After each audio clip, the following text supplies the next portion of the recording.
নারায়ণগঞ্জের ২৫০০ যাত্রী মনে করে পুলিশের টহল গাড়িতে হানা দিয়েছে একদল ডাকাত। তখন সিএনজি চালিত অটোরিকশার ভেতর থেকে বেরিয়ে আসে পুলিশ। এ সময় পুলিশের তাড়া খেয়ে পালিয়ে যায় ডাকাত দল। পুলিশ কোনো ডাকাতকে গ্রেপ্তার করতে পারেনি, তবে ডাকাতদের ফেলে যাওয়া একটি রামদা উদ্ধার করা হয়েছে।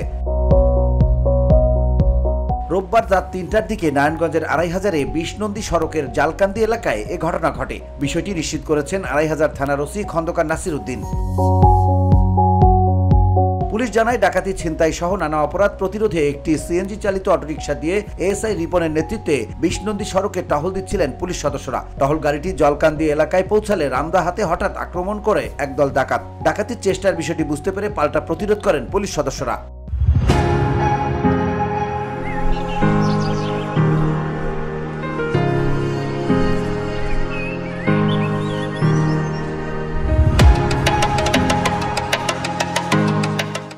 এ সময় গোপালদী তদন্ত কেন্দ্রের কনস্টেবল মারুফের সঙ্গে ডাকাতদের ধস্তাধস্তি হয়। এক পর্যায়ে একজন ডাকাতের হাতে থাকা রামদাটি ছিনিয়ে নিতে সক্ষম হন কনস্টেবল মারুফ। ধস্তাধস্তিতে পুলিশ কনস্টেবল মারুফ সামান্য আহত হয়েছেন। শেষ পর্যন্ত পুলিশের ধাওয়া খেয়ে পালিয়ে যায় ডাকাত দলের সদস্যরা। VOD Bangla news desk.